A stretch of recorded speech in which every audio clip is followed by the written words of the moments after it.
السلام عليكم ورحمة الله وبركاته. اللهم صل وسلم وزد وأنعم وبارك عليك يا حبيبي يا رسول الله. كل سنة وانتم طيبين. الشهر الكريم على الأبواب. يلا بينا نعمل بقى الحاجات الجميلة اللي احنا بنحتاجها فيه. أهم حاجة العصاير، هنعمل مع بعض عصير قمر الدين الاقتصادي جدا، عملناه كتير قبل كده وهنعمله إن شاء الله النهاردة تاني بطريقة تانية، وهي بتودي كلها في الآخر نفس النتيجة. معايا كيلو من الجزر، هقشره واقطعه او ابشره. انا بشرته زي ما انتوا شايفين، ونزلت عليه بكوبايتين من المية. ده كيلو جزر وسبته يستوي. انا سبته يستوي، ممكن تحط السكر بس السكر ما كانش جنبي في الوقت اللي انا كنت بصور فيه. خلاص الجزر كده بتاعنا استوى، حطيته في الخلاط. عندك هاند بلندر اضربيه بيه وفي نفس الحلة. انا حطيته في الخلاط وفرمته ناعم زي ما انتوا شايفين، وهضيف بقى الاضافات بتاعتي. زي ما انتوا شايفين نزلت بكوبايتين من السكر، الكوبايتين دول يعني حوالي نص كيلو. نص كيلو من السكر وسبتهم بقى يدوبوا معاه. وخدي بالك الفقاقيع اللي بتطلع ديت بتلسع جامد، ابعد وشك وايديك عن النار. اول اضافه حطيتها السكر، وهقعد اقلب فيها شويه كده. بعد كده عندك بقى عسل جلوكوز، حطي معلقه. ما عندكش عسل جلوكوز حطي عسل نحل. ما عندكيش لا ده ولا ده، ممكن تضيفي تعملي محلول اللي هو الشربات اللي احنا بنعمله بتاع الكنافه، وتقليه وتاخدي منه المعلقه.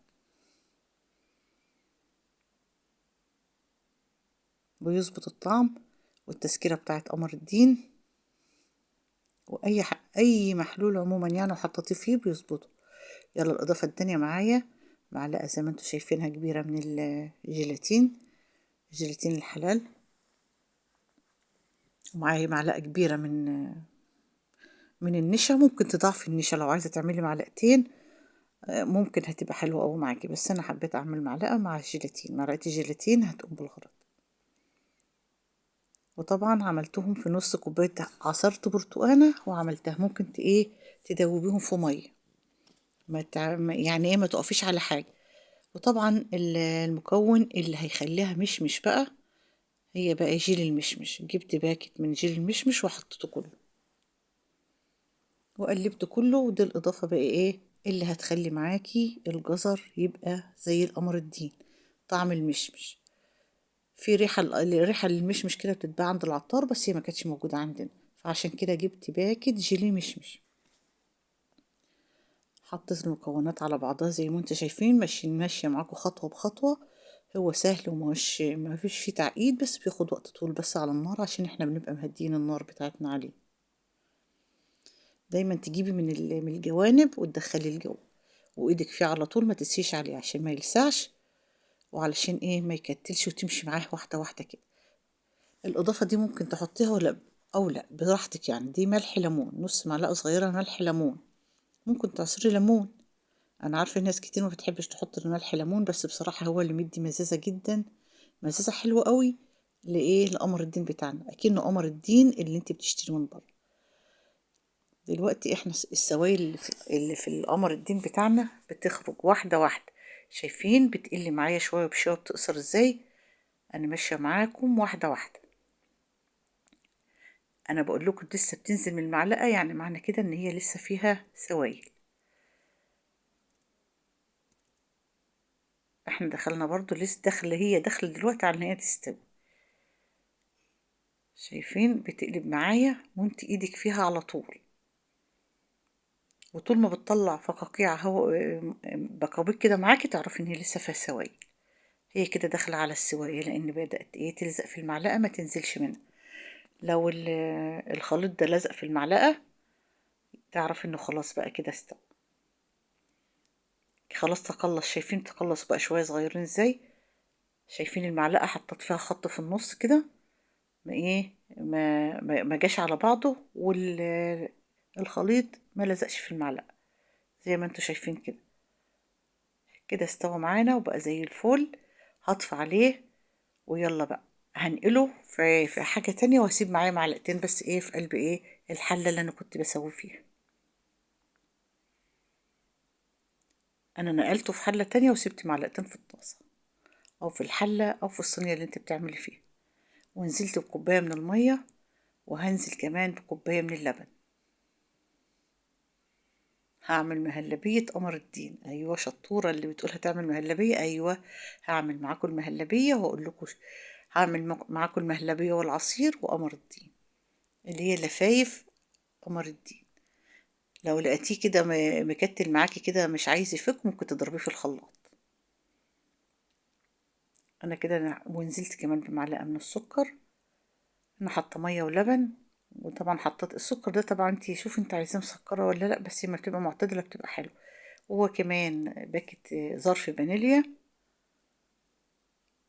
وجبت نص كوبايه لبن كمان وحطيت فيها معلقتين من نشا الذره، وقلبتهم، وكده مهلبيه قمر الدين بقت جاهزه معانا.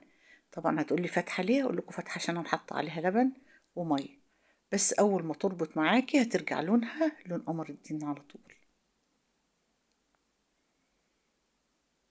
هي كده خلاص استوت وربطت معايا. كده خلاص سبتها على جنب بقى تبرد شوية قبل ما اصبها في الاطباق. وخدت كمان من نفس الخليط بتاع قمر الدين معلقتين، وحطيت عليهم معلقة من السكر وكوبايتين من المية، وحطيت بقى شوية جوزة الهند. جوزة الهند بتبقى مع قمر الدين ريحتها حلوة قوي. المهلبية بتاعتنا خلصت، نزلتها في قلب الاطباق، وعملت عليها عملت عليها نجمة وهلال زي ما انتوا شايفين قمر الدين بقى. والعصير بتاعنا اهو، هي كانت لسه سخنة. اول ما تبرد معاكي هتجمد وتبقى تحفة. كده خلاص خلصت المهلبية، خلصت العصير.